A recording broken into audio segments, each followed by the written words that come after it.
ಇಂದ ಮುಕ್ತ ತಾನೆ ತಕ್ಷಣ ಜೀರ್ಣಂ ಸುಖಮಸ್ತತೆ ಪುನರ್ ಯುವಾಚ ಭವತಿ. ಎಲ್ಲ ದುಃಖಗಳೆಲ್ಲವೂ ಜೀರ್ಣ ಆಗೋಗ್ತಿತ್ತು, ಎಲ್ಲ ದುಃಖ ಶಮನ ಆಗಿ ಯುವಕರಾಗ್ತಾ ಇದ್ರು. ಅದರ ಪ್ರಧಾನ. ಹಾಗಾಗಿ ಅಲ್ಲಿ ಹೇಳ್ತಾರೆ ಮುದುಕ ಆದವನು ಮುಖದಲ್ಲಿ ಯುವಕ ಆಗ್ತಿದ್ದ, ಮತ್ತೆ ಎಲ್ಲ ದುಃಖ ಹೋಗ್ತಾ ಇತ್ತು. ಅದಕ್ಕೋಸ್ಕರವಾಗಿ ತಸ್ಮಾ ಶಂತನೋ ವಿದುಹು, ವೃದ್ಧರು ತರುಣರಾಗೋದು ಅಷ್ಟೇ ಅಲ್ಲ, ಸುಖವಾಗಿ ಇರ್ತಾ ಇತ್ತು. ಇದು ಮುಖ್ಯ. ತರುಣರಾಗೋಗ್ಬಿಟ್ಟು ಹಾಗೇ ಇದ್ರೆ ಮನಸ್ಸಿನಲ್ಲಿ ಅದೇ ದುಃಖ, ಅದೇ ಕ್ಲೇಶ, ಅದೇ ನೋವುಗಳಿದ್ರೆ ಏನು ಉಪಯೋಗ? 9 ವರ್ಷದ ಮುದುಕನಾಗಿದ್ದಾಗ ಏನು ದುಃಖ ನೋವಿದೆಯೋ, ದುಃಖ ನೋವೆಲ್ಲ ಅದೇ ಇತ್ತು. ಬರೀ ತರುಣತ್ವ ಬಂದ್ರೆ ಏನು ಉಪಯೋಗ? ಹೌದೌದು. ಈಗ ಹೇಳ್ತೀವಲ್ಲ, ಎಷ್ಟೋ ಜನ ನೋಡ್ತೀವಿ ತರುಣರಿಗೆ ಕಾಯಿಲೆ ಇರುತ್ತೆ, ನಾವು ಆರಾಮಾಗಿ ಓಡಾಡ್ಕೊಂಡಿರ್ತೀವಿ. ಈ ವಯಸ್ಸಿಗೆ ವಯಸ್ಸಾದ ಮಾಡ್ತೀವೋ ಅಂತ ನಾವು ಹೇಳ್ತಾರೆ. ಹಾಗಾಗಬಾರ್ದು ಅನ್ನೋದು ಸರಿ. ಶಂತನವನ್ನ ದೊಡ್ಡ ಯೋಗ್ಯತೆ ಇತ್ತು. ಸತತ ಭಕ್ತ ಚಿರಕಾಲ ಮೋಡಿಂ ತನ್ನೊಂ ವ್ಯಾಹಾರಪಸೋದಾತು. ಆಮೇಲೆ ಮಹಾಭಿಷೇಕ ಅಂತ ಆದಾಗ ಬಹಳ ವರ್ಷ ಭೂಮಿಯನ್ನಾಡಿ ಮತ್ತೊಮ್ಮೆ ತಥಾಪಿತಿಷ್ಠ ಸಂದಿದವು ದದರ್ಶ ಗಂಗಾ ಶಿಥಿಲ ಅಂಬರಾಂ ಸುರಾಮ್. ಇದು ಕಾರಣ ಹೇಳ್ತಾ ಇದ್ದೇನೆ. ಗಂಗೆ ನಿಂತಿದ್ರು, ಅವಳ ಮೈ ಮೇಲಿನ ವಸ್ತ್ರ ಸ್ವಲ್ಪ ಜಾತು, ಅಲ್ಲೆಲ್ಲ ದೇವತೆಗಳಿದ್ರು. ವರ್ಣದೇವರು ಹೆಂಡತಿನೇ ಗಂಗೆ, ಆದರೂ ಎಲ್ಲರೂ ವಸ್ತ್ರ ಜಾರಿದ್ದಕ್ಕೆ ಮಕ ಪಕ್ಕಕ್ಕೆ ತಿರುಗಿಸಿದ್ದಾರೆ. ಹೆಣ್ಣು ಅವಳು, ಅವಳ ಮೈ ಮೇಲಿನ ವಸ್ತ್ರ ಸ್ವಲ್ಪ ವ್ಯತ್ಯಾಸ ಆದಾಗ ಪುರುಷರು ಆ ಕಡೆ ನೋಡಬಾರ್ದು ಅನ್ನೋದನ್ನ ಜಗತ್ತಿಗೆ ತೋರ್ಸಕ್ಕೆ, ದೇವತೆಗಳಿಗೆ ಏನಾದ್ರು ಕಾಮನೆ ಇಲ್ಲ, ಜಗತ್ತಿಗೆ ತೋರ್ಸಕ್ಕೋಸ್ಕರವಾಗಿ ಆ ರೀತಿ ಮಾಡಿದ್ದಾರೆ. ಆದರೆ ಇವನೇನ್ ಮಾಡ್ದ, ನನ್ನ ಹೆಂಡತಿ ತಾನೆ, ನಾನು ನೋಡ್ತೀನಿ ಅಂತ ನೋಡ್ತಾ ಇದ್ದಾನೆ. ಅದಕ್ಕೆ ಬ್ರಹ್ಮದೇವರು, ನಾನು ನಿನಗೇನು ಶಾಪ ಕೊಟ್ಟಿದ್ದೇನೆ ಅದನ್ನು ಪುನಃ ಅನುಮೋದನೆ ಮಾಡ್ತಾ ಇದ್ದೀನಿ, ನೀನು ಭೂಮಿಯಲ್ಲಿ ಪುನಃ ರಾಜನಾಗಿ ಹುಟ್ಟು. ಇವಳು ನಿನಗೆ 3 ರೂಪದಲ್ಲೇ ಹೆಂಡತಿಯಾಗಿ ಸ್ವಲ್ಪ ದಿನ ಇದ್ದು ಹೋಗ್ತಿ. ಯಾಕೆಂದ್ರೆ ಅವಳದೇನು ತಪ್ಪಿಲ್ಲ, ನೋಡಿದ್ದು ನೀನು. ಹಾಗಾಗಿ ಅವಳನ್ನು 2 ಬಾರಿ ಮನುಷ್ಯನಾಗಿ ಕಾರಣ ಆಯಿತು. ಸರಿ, ಇದರಂತೆ ಗಂಗೆಯನ್ನ ಮದುವೆ ಆದ. ಏನಾಯಿತು, ಗಂಗಾದೇವಿ ಎದ್ದು ಬಂದವಳೆ ಪ್ರತಿಪನ ತೊಡೆಯ ಮೇಲೆ ಜಪ ಯಾರು ಅಂದ್ರೆ ಶಂತನುವನ್ನ ತಂದೆ ಬಂದು ಪ್ರತಿಪನ ಬಲ ತೊಡೆ ಮೇಲೆ ಕೂತಿದ್ದಾಳೆ. ಕೂತ್ಕೊಂಡು ನಾನು ನಿನ್ನ ಮದುವೆ ಆಗ್ತೀನಿ ಅಂತಂದು. ನಾನು ನಿನ್ನ ಮದುವೆ ಆಗೋದಿಲ್ಲ. ಯಾಕೆ ಅಂತಂದು, ನೀನು ನನ್ನ ಬಲ ತೊಡೆ ಮೇಲೆ ಕೂತಿದ್ಯಾ, ಹಾಗಾಗಿ ನಿನ್ನ ನಾನು ಮದುವೆ ಮಾಡ್ತೀನಿ. ನಾನು ಬಲ ತೊಡೆ ಮೇಲೆ ಕೂತ್ಕೊಳ್ಳೋಕೆ ಮದುವೆ ಮಾಡ್ಕೊಳ್ಳೋದಿರೋದಕ್ಕೆ ಏನು ಸಂಬಂಧ ಇಲ್ಲ. ಬಲಭಾಗ ಸೊಸೆಯರು, ಎಡಭಾಗ ಹೆಂಡತಿಯರು. ವಾಯುವಾಗ ವಾಮ ಇತಿ ಪ್ರಸಿದ್ಧ. ನೀನು ಬಲಭಾಗದಲ್ಲಿ ಕೂತಿದ್ರೆ ನೀನು ನಮಸ್ತೆ. ಅವ್ರು ಕೂತಿದ್ದೆ ಸೊಸೆ ಆಗಬೇಕು ಅಂತಾನೆ ಕೂತಿದ್ದು, ಅವಳಿಗೂ ಗೊತ್ತಿರೋದಿಲ್ಲ, ಗಂಗಾದೇವಿ ಕೂತಿತ್ತು. ಸರಿ, ಶಂತನವನ್ನ ಮದುವೆ ಆದ್ದು. ಅಥಾಷ್ಟಮೋ ಸೂರಾಸಿತ್ಯುನ ಮೌರಾಂಗಿನಾಮಸ್ಯ ಬಭೂವ ತಸ್ಯಾಷ್ಟ ಸಖೀ ನೃಪಸ್ಯ ಸವಿಂದನಾಮ್ನೋ ದೈತಾಸನಾಮ್ನಿ. ಅಷ್ಟವಸುಗಳು ಅಂದ್ರೆ ವಸುವನ್ನವರಲ್ಲಿ ಹುಟ್ಟಿದ 8 ಜನ ಮಕ್ಕಳು. ಹರಿವಂಶದಲ್ಲಿ ಇವರ ಬಗ್ಗೆ ಹೇಳ್ತಾರೆ. ಈ ವಸು ಇದ್ದಾಳಲ್ಲ, ಇವಳು ಯಮಧರ್ಮರಾಜನ ಪತ್ನಿ. ಮಹಾಭಾರತದಲ್ಲಿ, ಹರಿವಂಶದಲ್ಲಿ, ಭಾಗವತದಲ್ಲಿ ಬೇರೆ ಬೇರೆ ಹೆಸರುಗಳಿದೆ ಇವರಿಗೆಲ್ಲ. ಹರಿವಂಶದಲ್ಲಿ ಇವರ ಹೆಸರು ಕರ, ಧ್ರುವ, ಸೋಮ, ಧರ್ಮ, ಅನಲ, ಅನಿಲ, ಪ್ರತ್ಯೂಷ, ಪ್ರಭಾಸ. ಭಾಗವತದಲ್ಲಿ ದ್ರೋಣ, ಪ್ರಾಣ, ಧ್ರುವ, ಅರ್ಕ, ಅಗ್ನಿ, ದೋಷ, ವಸು, ವಿಭಾವಸು ಅಂತ. ಹರಿವಂಶದಲ್ಲಿ ಆಪ, ಧರ, ಧ್ರುವ, ಸೋಮ, ಅನಲ, ಅನಿಲ, ಪ್ರತ್ಯೂಷ, ಪ್ರಭಾಸ. ಇಲ್ಲಿ ಆಚಾರ್ಯ ಹೇಳ್ಬೇಕಾದ್ರೆ ಈ ಅಷ್ಟವಸುಗಳಲ್ಲಿ ಒಬ್ಬ ದಿನಾಮಕ ವಸು. ಆ ದಿನಾಮಕ ವಸು, ಅವನ ಹೆಂಡತಿ ಹೆಸರು ವರಾಂಗಿ ಅಂತ. ಆ ವರಾಂಗಿಗೆ ಒಬ್ಬಳು ಸ್ನೇಹಿತರಂತೆ, ಅವಳ ಹೆಸರು ವರಾಂಗಿ ಅಂತ ಹೇಳಿ. ಏಕನಾಮ ಸದಾ ಪ್ರೀತಿ ಅಂತ ಒಂದು ನಿಯಮ ಇದೆ. ಒಂದೇ ಹೆಸರು ಅಂದ್ರೆ ಅವ್ರಿಗೆ ಬಹಳ ಅಭಿಮಾನ. ಹಾಗಾಗಿ ಅವಳು ವರಾಂಗಿ ಸುಮಿಂದ ಅನ್ನುವ ರಾಜನ ಹೆಂಡತಿ. ಆ ರಾಜಪತ್ನಿ ಏನ್ ಮಾಡಿದ್ರು, ಒಂದ್ಸಲ ಈ ಹೊಸ ಪತ್ನಿಯಲ್ಲಿ ಬೇಡಿಕೆ ಇಟ್ಲು. ವಸಿಷ್ಠರ ಮನೆಯಲ್ಲಿ ನಂದಿನಿ ಅಂತ ಒಂದು ಕಾಮಧೇನು ಇದೆ, ಅದನ್ನ ಏನಾದ್ರೂ ಮಾಡಿ ನನಗೆ ನಿನ್ನ ಗಂಡನಿಗೆ ಹೇಳಿ ಹಿಡಿಸಿಕೊಡು. ಸ್ನೇಹಿತನೇ ನನ್ನ ಪ್ರೀತಿಯಿಂದ ಆಗ್ಲಿ ಅಂತ ಅಂದಿದ್ದಾಳೆ. ಹಸುವಿನ ವಿಶೇಷ ಏನಂದ್ರೆ ಅದರ ಹಾಲನ್ನ ಕುಡಿದವರಿಗೆ ಮರಣ ಇಲ್ಲ. ಅಷ್ಟೇ ಅಲ್ಲ, ಮುಪ್ಪು ಇಲ್ಲದಂತೆ ಮಾಡ್ತಾ ಇತ್ತು. ಮರಣ ಇಲ್ಲ ಅಂತಂದ್ರೆ ವರನೂ ಹೌದು, ದುಃಖನೂ ಹೌದು. ಹೌದಲ್ಲ? ಮರಣ ಇಲ್ಲ ಅಂತಂದ್ರೆ ವರ ಹೌದು, ಒಪ್ಕೊಳ್ಳೋಣ. ಅದ್ರ ದುಃಖ ವಯಸ್ಸಾದ್ಮೇಲೆ ಒದ್ದಾಡಲೇ ಬರ್ತಾರೆ. ಹಾಗಾಗಿ ಹಾಗಲ್ಲ. ಏನಂತಂದ್ರೆ 25-30 ವರ್ಷದವ್ರು ಕುಡಿದ್ವಪ್ಪ ಪರವಾಗಿಲ್ಲ ಹೀಗೆ ಇರ್ತೀವಿ ಅಂದ್ರೆ ಅದೊಂಥರ. ನಿನಗೆ ಆ ಹಾಲು ಕುಡಿದ್ರೆ ವಯಸ್ಸಾಗ್ತಾ ಇರುತ್ತೆ, ಮರಣ ಇಲ್ಲ ಅಂತಂದ್ರೆ ಬಹಳ ಭಯ. ಯಾಕೆಂದ್ರೆ 90-95 ವರ್ಷ ಆದ್ಮೇಲೆ ಒಂದೊಂದೇ ಅಂಗಾಂಗಗಳೆಲ್ಲ ನಿಷ್ಕ್ರಿಯ ಆದ್ರೆ ಬದುಕಿದ್ದೇನು ಉಪಯೋಗ? ಹಾಗಾಗಿ ತಾರುಣ್ಯವೂ ನಾಶ ಇಲ್ವಂತೆ. ಆ ಹಾಲನ್ನು ಕೂಡ ತಾರುಣ್ಯನೂ ನಾಶ ಆಗ್ತದೆ, ಮತ್ತೆ ಪುನಃ ತಾರುಣ್ಯ ಬರ್ತಿತ್ತಂತೆ. ಹಾಗಾಗಿ ಅಂತಹ ಆಕಳದು ಈ ಕಶ್ಯಪರಲ್ಲಿ ಸುರಭಿ ಅಂತಿದೆ, ಅದರ ಮಗುವೆ ಇದು ನಂದಿನಿ, ವಸಿಷ್ಠರಲ್ಲಿ ಇತ್ತು. ಈ ಋಷಿಗಳೆಲ್ಲ ಏನಂದ್ರೆ ಅದಕ್ಕೆ ಕೇಳಿದ್ದೆಲ್ಲ ಕೊಡತ್ತೆ ಅಂತೇಳಿ ಇನ್ನು ಲಕ್ಸುರಿ ಕೇಳ್ತಾ ಇರ್ತೀವಿ. ಋಷಿಗಳು, ಅತಿಥಿಗಳು, ಅಭ್ಯಾಗತರು ಬಂದಾಗ, ಅವಶ್ಯಕತೆ ಬಿದ್ದಾಗ ಏನು ಬೇಕೋ ಅಷ್ಟೇ ಕೇಳ್ತಾ ಇರ್ತಾರೆ. ಬಾಕಿ ಅಂತೆ ಪ್ರತಿನಿತ್ಯ ಹಾಲು ಕರಿಯೋದು, ಹೆಪ್ಪಾಕೋದು, ತುಪ್ಪ ತೆಗೆಯೋದು, ಹೋಮ ಮಾಡೋದು ಅಷ್ಟೇ. ಬೇಕಾದಾಗ ಏನೇನೋ ಮಿಸ್ಯೂಸ್ ಮಾಡ್ಕೊಳ್ಳೋದು ಅದೆಲ್ಲ ಮಾಡ್ತಾ ಇರಲಿಲ್ಲ ಋಷಿಮುನಿಗಳು. ಇಂತಹ ಕಾಮದೇವನ್ನ ಅವಳ ಸ್ನೇಹಿತೆಯ ಸಲುವಾಗಿ ತನ್ನ ಗಂಡನಿಗೆ ಹೇಳಿದ್ಲು. ಗಂಡ ಆಗ್ಲಿ ತಂದು ಕೊಡ್ತೀನಿ ಅಂತಂದ. ಯಾಕಂದ್ರೆ ಅವಳ ಸ್ನೇಹಿತೆಯ ಬಗ್ಗೆ ಅವನಿಗೇನು ಗೊತ್ತಿಲ್ಲ, ಆಗ್ಲಿ ಅಂತಂದ. ಇಲ್ಲೇ ಶ್ರೀಮದ್ ಆಚಾರ್ಯರು ಹೇಳ್ತಾರೆ, ನೀನು ಇನ್ನೊಬ್ಬರ ಮೇಲಿನ ಪ್ರೀತಿಯಿಂದ ದಾನ ಮಾಡಿದ್ರು ತಪ್ಪು, ದಾನ ಮಾಡದೇ ಇದ್ರು ತಪ್ಪು, ಧರ್ಮ ಮಾಡಿದ್ರು ತಪ್ಪು, ಧರ್ಮ ಮಾಡದೇ ಇದ್ರು ತಪ್ಪು. ಇನ್ನೊಬ್ಬರ ಪ್ರೀತಿಯಿಂದ ನಿನ್ನ ಇಷ್ಟಕ್ಕೆ ನೀನು ಮಾಡಬೇಕು ಧರ್ಮ. ಬೇರೆ ಯಾರೋ ಹೇಳಿದ್ರು ಹಾಗೆ ಹೀಗೆ ಹೇಳ್ಕೊಂಡು ಮಾಡಬಾರ್ದು.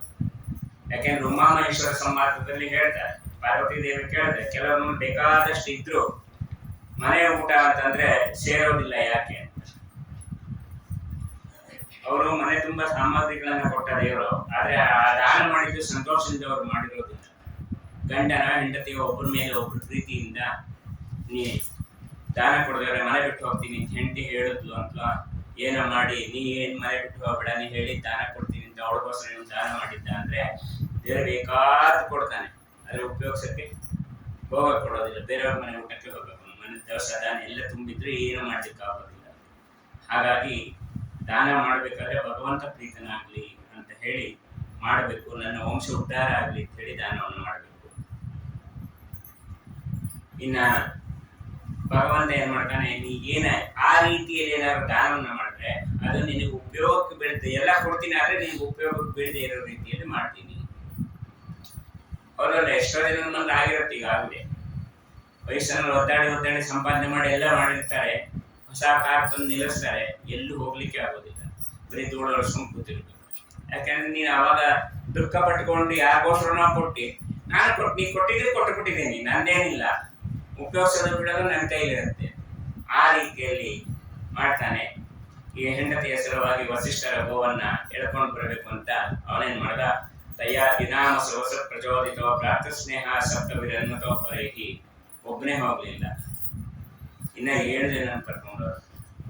ದಿನಾಮ ಕೌಸು ಕ್ಯಾಪ್ಟನ್, ಇನ್ನು 7 ಜನ ಅಸಿಸ್ಟೆಂಟ್, ಅಷ್ಟು ಜನರನ್ನು ಕರ್ಕೊಂಡು ಹೋಗಿದ್ದಾನೆ. ಆ ನಂದಿನೇ ಎಳ್ಕೊಂಡು ಹೊರಟಿದ್ದಾರೆ. ವಸಿಷ್ಠರು ಶಾಪವನ್ನು ಕೊಟ್ಟರು ಅಂತ ಭಾಗವತದಲ್ಲಿ ಇದೆ. ಇಲ್ಲಿ ಆಚಾರ್ಯರು ಹೇಳ್ತಾರೆ, ವಸಿಷ್ಠ ಸಂಸ್ಥೆ ಕಮಲೋದ್ಭವ ಪ್ರಭು, ವಸಿಷ್ಠರಿಂದ ಬ್ರಹ್ಮದೇವರು ಶಾಪವನ್ನು ಕೊಟ್ಟರು, ವಸಿಷ್ಠರು ಶಾಪವನ್ನು ಕೊಟ್ಟಿಲ್ಲ. ಯಾಕೆ ಹೀಗೆ ಹೇಳಿದ್ದು ಅಂತಂದ್ರೆ, ಮಹಾಭಾರತದಲ್ಲಿ ಭಾಗವತದಲ್ಲಿ ಹೇಳ್ಬೇಕಾದ್ರೆ ಅಲ್ಲಿ ವಸಿಷ್ಠರು ಶಾಪವನ್ನು ಕೊಟ್ಟರು ಅಂತಲೇ ಇರೋದು. ಇಲ್ಲಿ ಯಾಕೆ ಹಾಗೆ ಹೇಳಿದ್ರು ಅಂತಂದ್ರೆ, ವಾದರಾಜರೊಳಗೆ ವ್ಯಾಖ್ಯಾನವನ್ನು ಮಾಡ್ತಾರೆ. 2 ಕಾರಣವನ್ನು ಹೇಳ್ತಾರೆ ವಾದರಾಜ. ವಸಿಷ್ಠರು ಶಾಪವನ್ನು ಕೊಟ್ಟಿಲ್ಲ ಅನ್ನೋದಕ್ಕೆ, ಈ ಅಷ್ಟವಸುಗಳು ಇದ್ದಾರಲ್ಲ ಅದರಲ್ಲಿ ಒಬ್ಬ ಅಗ್ನಿ ಅನ್ನೋನು ಇದ್ದಾನೆ.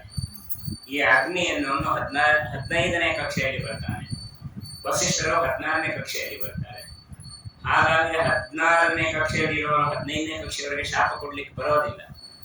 ಹಾಗಾಗಿ ಅಷ್ಟವಸುಗಳಲ್ಲಿ ಅಷ್ಟವಸುನ ಮಧ್ಯೆ ಅಗ್ನೇಯರವಿ ಸತ್ವ, ಅಷ್ಟವಸದಲ್ಲಿ ಅಗ್ನಿನೂ ಒಬ್ಬ ಇದ್ದರಿಂದ ಅಗ್ನಿಗಿಂತ ಸಣ್ಣವರಾದ ವಸಿಷ್ಠರು ಹೇಗೆ ಶಾಪ ಕೊಟ್ಟರು ನಾಳೆ ನೀವು ಪ್ರಶ್ನೆ ಮಾಡಬಹುದು. ಹಾಗಾಗಿ ಅಲ್ಲಿ ಬ್ರಹ್ಮದೇವರು ಶಾಪವನ್ನು ಕೊಟ್ಟಿದ್ದು ಅಂತ ಹೇಳಿದ್ದಾರೆ. ಇದು ಮೊದಲನೇದು. ಎರಡನೇದು ವಾದರಾಜರು ಹೇಳ್ತಾರೆ, ಅವರು ಲಕ್ಷಾಲಂಕಾರ ಅಂತ ಹೇಳಿ ಮಹಾಭಾರತದಲ್ಲಿ ಅಂತಕ್ಕಂಥ 1,00,000 ಕಠಿಣ ಪದಗಳಿಗೆ ಅರ್ಥವನ್ನು ಬರೆದಿದ್ದಾರೆ.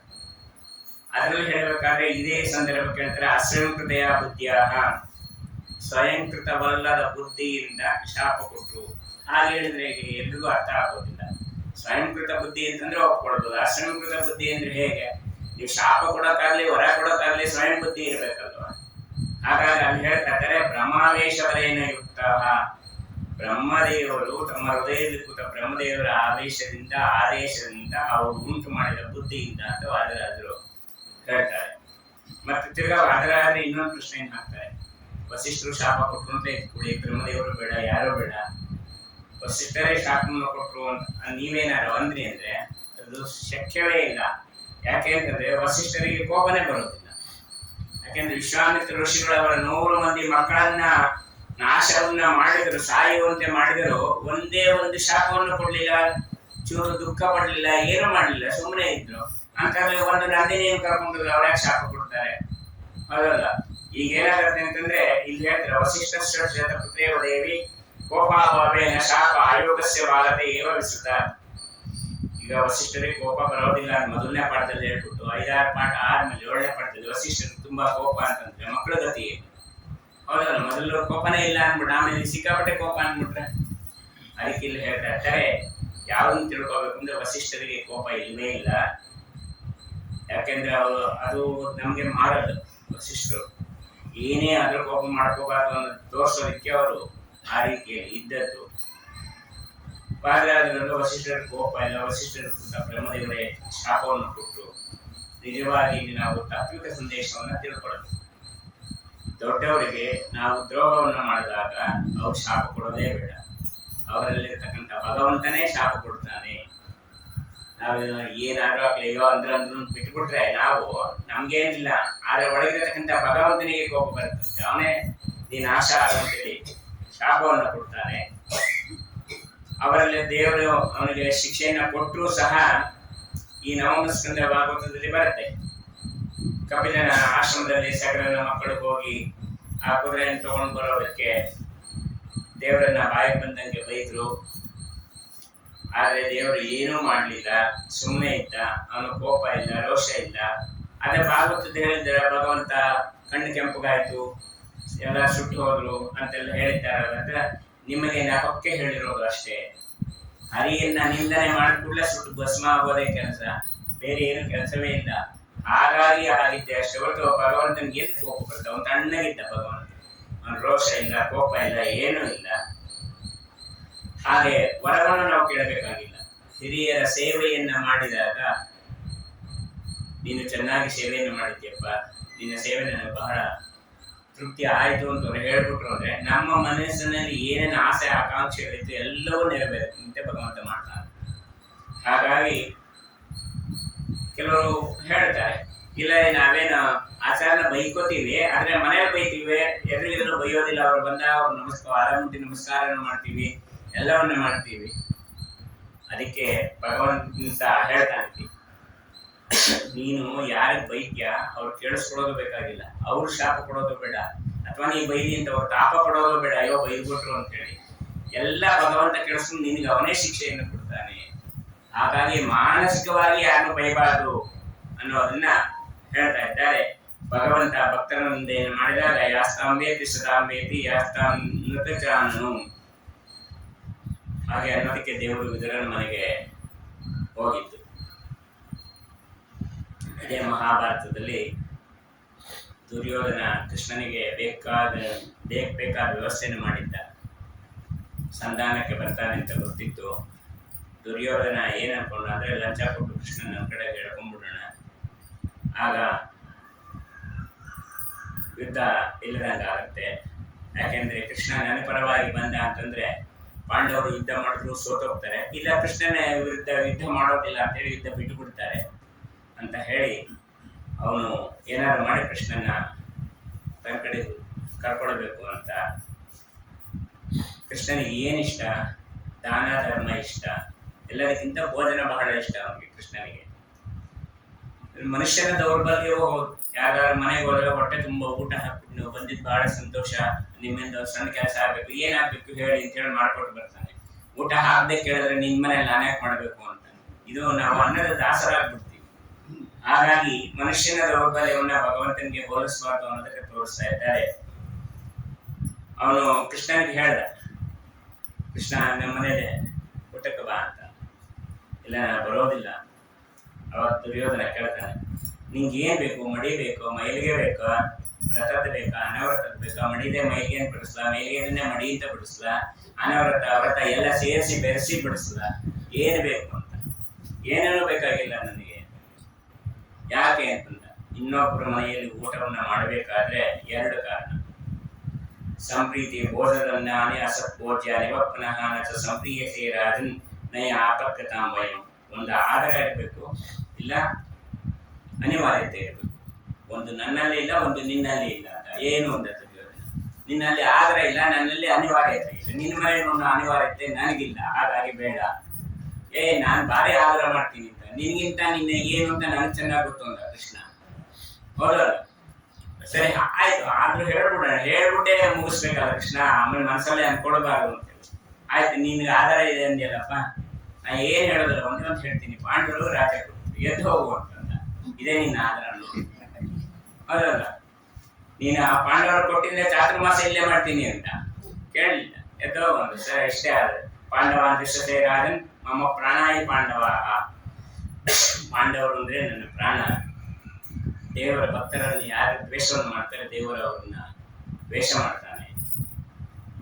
ಯಾರು ದೇವರ ಭಕ್ತಿಯನ್ನ ಮಾಡ್ತಾರೆ ಅವರನ್ನ ದೇವರು ಪ್ರೀತಿಯನ್ನು ಮಾಡ್ತಾನಂತೆ. ಆದ್ರಿಂದ ನಿಮ್ಮ ಮನೆಯಲ್ಲಿ ತಗೊಳ್ಳೋದಿಲ್ಲ ಅಂತ ದುರ್ಯೋಧನ ಬೇಡ ಅಂದಿದ್ದು ಭೀಷ್ಮಾಚಾರ್ಯರು, ದ್ರೋಣಾಚಾರ್ಯರು, ಶುಕ್ರಾಚಾರ್ಯರು ಇವ್ರಿಗೆಲ್ಲ ಬಹಳ ಖುಷಿ ಆಯ್ತು.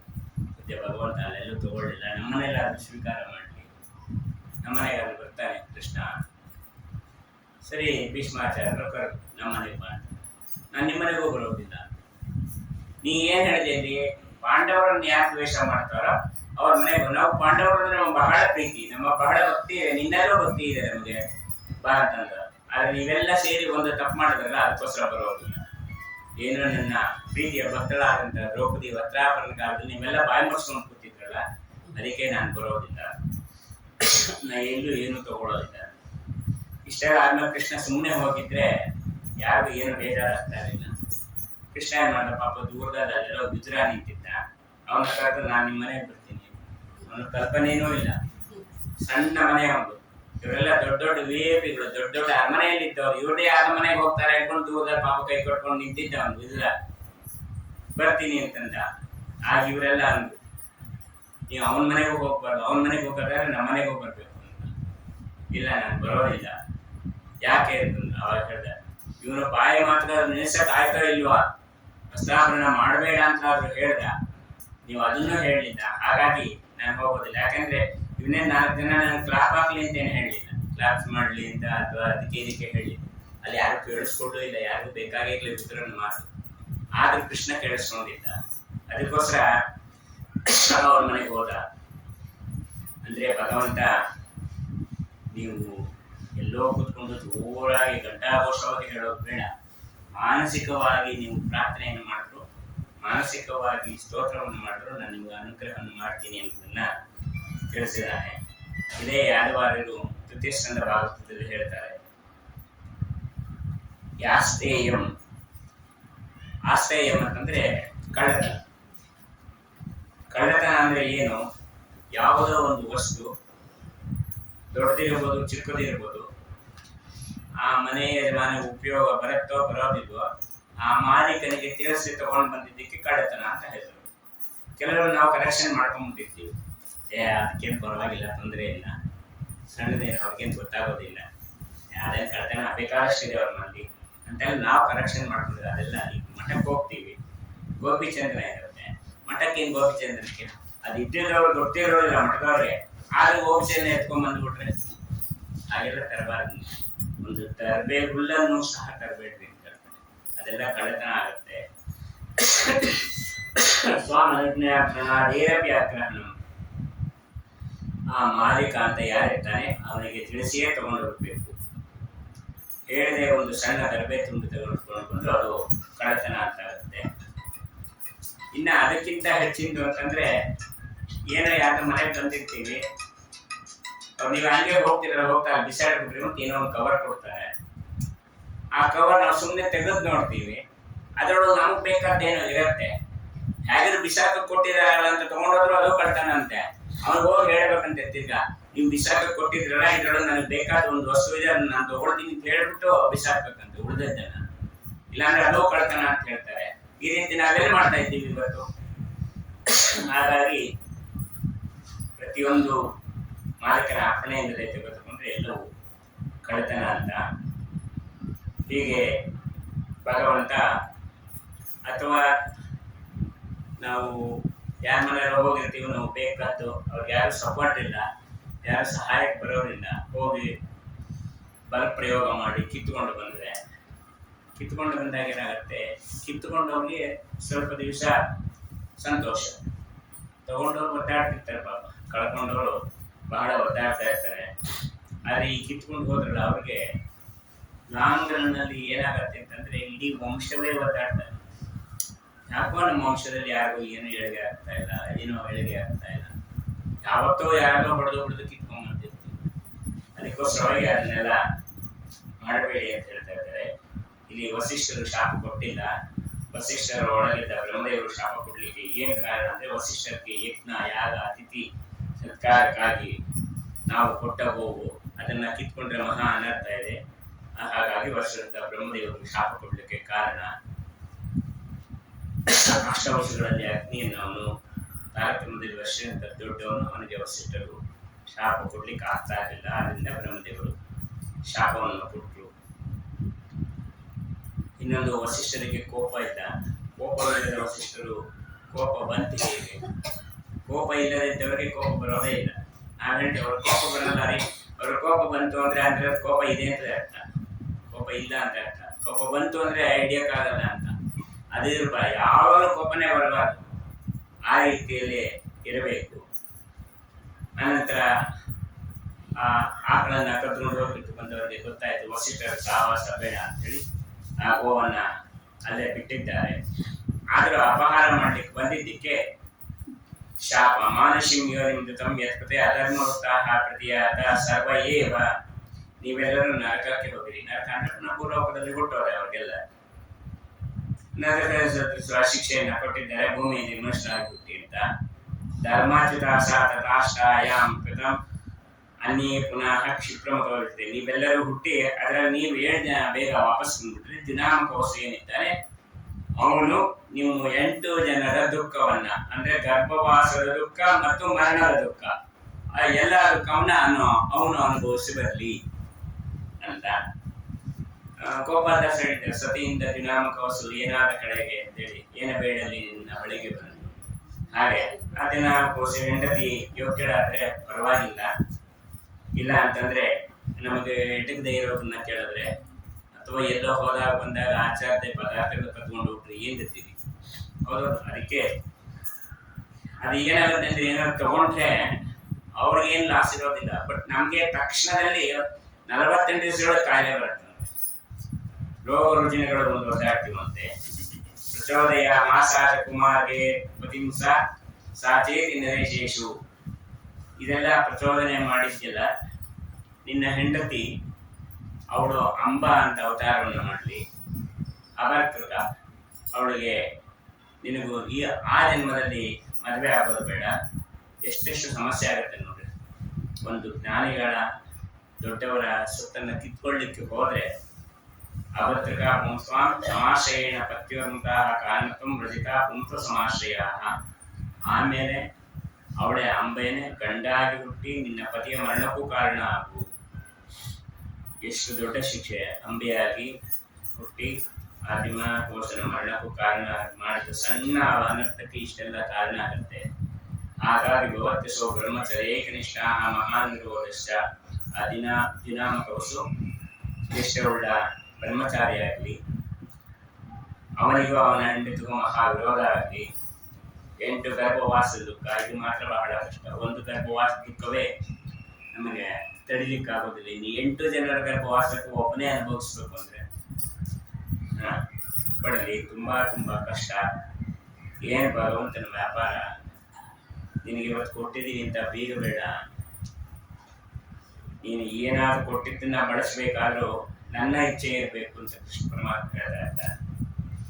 ಅದನ್ನ ಭೀಷ್ಮರ ಜೀವನದಲ್ಲಿ ನೋಡೋದು ಇಚ್ಛಾಮರಣಿ ಅಂತ ಅವರಿಗೆ ಇದ್ದರೂ ಸಹ ಯಾವಾಗ ಬೇಕಾದ್ರೂ ಸಾಯ್ಬೋದಾಗಿತ್ತು. ಆದರೆ ಶೇಷೇಲಿ ಪುಣ್ಯಾತ್ಮರು ಮಲಗಿದಾಗ ಈ ದಕ್ಷಿಣಾಯನ ಉತ್ತರಾಯಣ ಯಾವುದು ಬೇಕಾಗಿರಲಿಲ್ಲ. ಯಾಕೆ ನಮ್ಮ ದೇಹದಲ್ಲೇ ದಕ್ಷಿಣಾಯನ ಉತ್ತರಾಯಣ ನಾಡಿಗಳೇ ಇತ್ತು. ಅದನ್ನ ಚಿಂತನೆ ಮಾಡಿಕೊಂಡು ಬಿಡ್ಬೋದಾಗಿತ್ತು. ಅದೇ ಈ ದುಃಖದಲ್ಲೇ ಅನುಭವಿಸ್ಬೇಕಾಗಿತ್ತಲ್ಲ. ಹಾಗಾಗಿ ನಿಂಗೆ ಯಾವಾಗ ಬೇಕೋ ಅವಾಗ ಸಾಯುವಂತೆ ಹೊರ ಕೊಟ್ಟರು ಶರಶೆಯ ಮೇಲೆ ಪುಣ್ಯಾತ್ಮರು ಮಲಗೇ ಇದ್ದಾರೆ. ಕಾಲಿಗೆ ಒಂದು ಸಣ್ಣ ಮುಳ್ಳು ಚುಚ್ಚಿದ್ರೆ ನಮ್ಮನ್ನು ಹಿಡಿಲಿಕ್ಕೆ ಆಗೋದಿಲ್ಲ. ಹಾದಿನಂಪ ಬೀದಿನಂಪ ಮಾಡ್ತೀವಿ. ಅಂಥದ್ರಲ್ಲಿ ಎಷ್ಟು ಒದ್ದಾಡ್ತಾ ಇದ್ದಾರೆ. ಇದಕ್ಕೆ ತಲೆ ಅಲ್ಲಾಡ್ತಾ ಇದೆ ಹಿಂದೆ. ದುರ್ಯೋಧನ ಬಂದು ಕೇಳಿದ, ತಾತ ತಿನ್ಕೊಡ್ಲ ನಿನಗೆ ನಾನು ವ್ಯವಸ್ಥೆ ಮಾಡೋಣ ಅಂತ. ಬೈತಾರೆ, ಪಾಪಿ ನಿನ್ನಿಂದನೇ ನನ್ನ ಗತಿ ಹೀಗಾಗಿತ್ತು. ನಿನ್ನನ್ನು ಓಲೈಸಿದಕ್ಕೆ ನನ್ಗೆ ಹಿಂಗಾಗಿದೆ. ಅದನ್ನ ನಿಂಗೆ ಗೊತ್ತಲ್ಲಪ್ಪ ನನಗೆ ಯಾವ ತಿನ್ಬೇಕು ಅಂತ. ಅದನ್ನ ವ್ಯವಸ್ಥೆ ಮಾಡು. ತಕ್ಷಣ ಅರ್ಜುನ ಬಾಣವನ್ನು ಎಳೆದು ಬಿಟ್ಟರೆ ಇಲ್ಲಿಂದ ಹೋಗಿ ಭೂಮಿಗೆ ಸ್ಪರ್ಶ ಆಗ್ತಂತೆ. ಹಿಂದಿನಿಂದ ಬಂದು ಹಿತವಾಗಿದೆ ಅಂತ ಭೀಷ್ಮಾಚಾರ್ಯ ಹಾಗೆ ಇಟ್ಕೊಂಡಿದ್ದಾರೆ. ನೀರಿನ ವ್ಯವಸ್ಥೆ ನಾವು ಮಾಡಪ್ಪ, ಯಾಕೆ ಆಗ್ತೀವಿ? ನವರತ್ನ ಖಚಿತವಾದ ಬಿಂದಿಗೆಗಳನ್ನು ನೀರು ತರಿಸಿದ್ದ ದುರ್ಯೋಧನ. ಛೀ ಪಾಪಿ, ನಿನ್ನ ನೀರು ಒಂದು ಹನಿ ನೀರು ಬೇಕಾಗಿಲ್ಲ ನನಗೆ, ನಿನ್ನ ಮಕನ ತೋರಿಸ್ಬೇಡ, ಎದ್ದು ಹೋಗುವಂತ ಬೈದ್ರಂತೆ. ಆಮೇಲೆ ಪುನಃ ಅರ್ಜುನನಿಗೆ ಹೇಳಿದಾಗ ಬಾಣವನ್ನು ಬಿಟ್ಟಿದ್ದಾನೆ. ಗಂಗಾದೇವಿ ತನ್ನ ಕೂಸಲವಾಗಿದ್ದು ಕೂಸಿನ ಸಲುವಾಗಿ ಬಾಯಲ್ಲಿ ಬಂದು ಬಿಟ್ಟಿದ್ದಾರೆ. ಇಡೀ ಭೂಮಿ ಅಲ್ಲಿ ನಡಗೋಯ್ತಂತೆ ಅರ್ಜುನ ಬಾಣ ಬಿಟ್ಟಾಗ. ಆಗ ಈಗಲಾದ್ರೂ ಯುದ್ಧ ನಿಲ್ಲಿಸು ಅಂತ ಹೇಳ್ತಾರೆ. ನಾನು ಕೇಳೋದಿಲ್ಲ. ಯಾಕೆ ನನ್ನ ವಂಶ ಉಳಿಲಿ ಅಂತ ನಾನು ಮಾತು ಕೊಟ್ಟಿದ್ದೀನಿ, ಪ್ರತಿಜ್ಞೆ ಮಾಡಿದ್ದೀನಿ. ಹಾಗಾಗಿ ನಿಲ್ಲಿಸು ಅಂತ. ಈ ಭೀಷ್ಮನ ಮಾತುಗಳು ಕೇಳಿದ್ರೆ ಕೆಲವು ಸಲ ರೋಮಾಂಚನ ಆಗುತ್ತೆ. ಕರ್ಣ ಹೇಳ್ತಾನೆ, ದಯಮಾಡಿ ನೀವು ಒಂದೇ ಒಂದು ಸಲ ನನ್ನನ್ನು ಮಹಾರಥ ಅಂತ ಕರೆದುಬಿಡಿ ಅಂತ. ಅವನ ಅರ್ಥರಥಿಕ ಅಂದಿದ್ರು, ಅಂದ್ರೆ ಯುದ್ಧನೇ ಬರ್ದೇ ಇರೋನು ಅರ್ಥರಥಿಕ ಅಂತಂದಿದ್ರು. ನನಗೆ ತುಂಬಾ ನೋವಿದೆ. ಯಾರ್ಯಾರೋ ನನ್ನ ಸರ್ಟಿಫೈ ಮಾಡೋದು ಬೇಡ, ನೀವು ಒಬ್ರು ಮಾಡಿಬಿಟ್ರೆ ಸಾಕು ನನಗೆ. ಯಾಕೆಂದ್ರೆ ವಿದ್ವಾನೇವ ಪರಿಜಾನಾತಿ ಯುದ್ಧಜನ ಪರಿಶ್ರಮ. ವ್ಯಾಸರಾಜರ ಕಾಲದಲ್ಲಿ ಈ ಕೃಷ್ಣದೇವರಾಯ ದಾನವನ್ನು ಕೊಡ್ತಿದ್ದಂತೆ. ವಜ್ರ, ವೈಡೂರ್ಯ, ಬೆಳ್ಳಿ, ಬಂಗಾರ ಎಲ್ಲ ಕೊಟ್ಟು ಅವ್ರು ಹೊತ್ಕೊಂಡು ಹೋಗ್ಬೇಕಾಗಲ್ಲ ಅಂತ ಆನೆ ಅವ್ರ ಮನೆಗೆ ಕಳಿಸ್ತಿದ್ದಂತೆ. ಎಲ್ಲರ ಮನೆಗೆ ಕಳಿಸಿ ಎಲ್ಲ ಆದ್ಮೇಲೆ ಇಷ್ಟೆಲ್ಲ ಕೊಟ್ಟಿದ್ದೀನಲ್ಲ, ನಿಮಗೆ ತೃಪ್ತಿ ಆಯ್ತಾ ಅಂದ್ರೆ ಅವತ್ತಿನ ಕಾಲದಲ್ಲಿ ಅವ್ರು ಆಗ್ಲಿಲ್ಲ ಅಂತ, ಆಗ್ತಾ ಇಲ್ಲ ಅಂತಂತೆ. ಯಾಕೆ ಅಂತ ಕೇಳಿದಂತೆ. ಅವಾಗ ಅವರೆಲ್ಲ ಹೇಳ್ತಾರೆ, ಶ್ಲಾಘ ಕಂಪನ ಮೇಧಮೇನ ಶಿರಸೋರ್ಷಿ ವ್ಯಾಸ ಯೋಗೀಶು ಮೇರೋಣ ಶತಮಹತಿ ಕ್ಷಿತಿತಲೇ ವಿದ್ವತ್ಸ ವಿದ್ಯಾತಂ. ನಾವು ಏನ ಸಾಹಿತ್ಯ ಬರೆದಿದ್ದೀವಿ ಅದನ್ನ ವ್ಯಾಸರಾದರು ಒಂದು ಸಲ ಕೇಳಿ ಸರಿ ಇದೆ ಅಂತ ಹೇಳ್ಬಿಟ್ರೆ, ಈ ಕೊಟ್ಟಿರೋ ದಾನಕ್ಕಿಂತ 100 ಮೇರು ಪರ್ವತ ಕೊಟ್ಟರೆ ಎಷ್ಟು ಖುಷಿ ಆಗುತ್ತೆ, ಅಷ್ಟು ಖುಷಿ ಆಗುತ್ತೆ. ಅಂದ್ರೆ ವ್ಯಾಸರಾಜರ ಮಾತಿಗೆ, ವ್ಯಾಸರಾಜರ ಒಂದು ತಲೆದೂಗಿಗೆ ಎಷ್ಟು ಪ್ರಾಧಾನ್ಯತೆ ಕೊಟ್ಟಿದ್ರು. ಆ ರೀತಿಯಲ್ಲಿ ಸಂತೋಷ ಆಗತ್ತೆ ಅಂತ ಹೇಳಿದ್ರು. ಏನಿಲ್ಲ, ನಾವೆಲ್ಲೋ ಹೋಗಿ ಪ್ರವಚನ ಹೇಳ್ತಿರ್ತೀವಿ, ಯಾರಿಗೂ ಏನೋ ಗೊತ್ತೇ ಇರೋದಿಲ್ಲ. ಅಲ್ಲಿ ಹೋಗಿ ಹೇಳಿದಾಗಲೂ ಚೆನ್ನಾಗಿ ಹೇಳಿದ್ರೆ ಆಚಾರ ಅಂದ್ರೆ ನಮ್ಗೆ ಎಷ್ಟೋ ಸಂತೋಷ. ಇದು ನಾರಿಗಳ ಜೊತೆಯಲ್ಲಿ ಸ್ವಲ್ಪ ತಿಳಿದವರೇ ನಾರೇ ಹೇಳಿದ್ರೆ ನಮ್ಗೆ ಇನ್ನೂ ಸ್ವಲ್ಪ ಮುಂದುವರಲಿಕ್ಕೆ ಮಾರ್ಗ ಆಗುತ್ತೆ. ಹಾಗಾಗಿ ಅಂಥದ್ರಲ್ಲಿ ನೀವು ನನ್ನನ್ನು ಒಂದೇ ಒಂದ್ಸಲ ಮಹಾರಥ ಅಂದ್ಬಿಟ್ರಿ ಸಾಕು. ಆಗ ಕರ್ಣನ ಹತ್ರ ಕರೆದು ಹೇಳ್ತಾರೆ, ನೀನು ಮಹಾರಥನೇ ಕಣೋ, ನೀನು ಅದ್ಭುತವಾದ ಬಿಲ್ಲುಗಾರ. ನಾ ಯಾಕೆ ಹಾಗಂದೆ ಗೊತ್ತಾ? ನಾನು ಹಾಗಂದೇ ಇದ್ರೆ ದುರ್ಯೋಧನ ಯುದ್ಧ ನಿಲ್ಲಿಸ್ತಾನೇನೋ ಅನ್ಕೊಂಡು ಅಂದೆ. ಅವನು ನಿಲ್ಲಿಸ್ಲಿಲ್ಲ. ಮತ್ತೆ ದುರ್ಯೋಧನಿಗೆ ನಮ್ಮ ಯಾರ ಮೇಲೂ ವಿಶ್ವಾಸ ಇಲ್ಲ. ಅವನಿಗೆ ವಿಶ್ವಾಸ ಇರೋದು ಏನು ಅಂತಂದ್ರೆ, ನಾವೆಲ್ಲ ಪಾಂಡವರ ಪಕ್ಷಪಾತಿಗಳು ಅಂತ 100% ಗೊತ್ತಿದೆ ಅವನಿಗೆ. ಮತ್ತೆ ನಮ್ಮನ್ನ ನಂಬುದ್ರೆ ಯುದ್ಧ ಗೆಲ್ಲೋದಿಲ್ಲ ಅನ್ನೋದು ಅವನಿಗೆ ಗೊತ್ತಿದೆ. ಯಾಕೆ ಅಂತಂದ್ರೆ ದ್ರೋಣಾಚಾರ್ಯರಿಗೆ ಅರ್ಜುನನ ಮೇಲೆ ಬಹಳ ಪ್ರೀತಿ. ಇನ್ನ ನಾನು ಧರ್ಮ ಎಲ್ಲಿ ಜಯವೋ ಅಲ್ಲಿ ನಾನಿರೋನು. ಇನ್ನ ಕೃಪಾಚಾರ್ಯರಂತೂ ಭೀಮ ಅಂತಂದ್ರೆ ಬಹಳ ಪ್ರೀತಿ. ಹೀಗಿರುವಾಗ ಅವನು ಎಲ್ಲಿ ನಮ್ಮನ್ನೆಲ್ಲ ನಂಬ್ತಾನೆ? ನಂಬೋದಿಲ್ಲ. ಹಾಗಾಗಿ ದುರ್ಯೋಧನೆಗೆ ನಮ್ಮ ಯಾರ ಮೇಲೆ ವಿಶ್ವಾಸ ಇಲ್ಲ. ಒಂದು ವೇಳೆ ಕಾರಣ ನೀವು ಯುದ್ಧ ಮಾಡೋದಿಲ್ಲ ಅಂತಂದ್ರೆ ಯುದ್ಧ ಕ್ಯಾನ್ಸಲ್ ಅಂತ ನೀನು ಅಂತ ಹಾಗಂತೆ. ಅವನು ಏನು ಮಾಡಲಿಲ್ಲ. ನನ್ನ ವಂಶ ಉಳಿಸ್ಕೋಬೇಕು ಅನ್ನೋ ಸ್ವಾರ್ಥದಿಂದ ನಾನು ಹಾಗಂದೆ ಅಷ್ಟೇ ಹೊರತು ಯಾಕೆಂತಂದ್ರೆ ನೀ ಅರ್ಥರಧಿಕ ಅಂದಿದ್ದ ಅಷ್ಟಕ್ಕೋಸ್ಕರ, ಆದ್ರೂ ಯುದ್ಧ ಹಾಗೇ ಆಯ್ತು. ನೀನು ದೊಡ್ಡ ಮಹಾರಥ, ಈಗಲಾದ್ರೂ ಸಹ ಯುದ್ಧ ನಿಂತು ನನ್ನ ವಂಶ ಉಳಿಲಿ.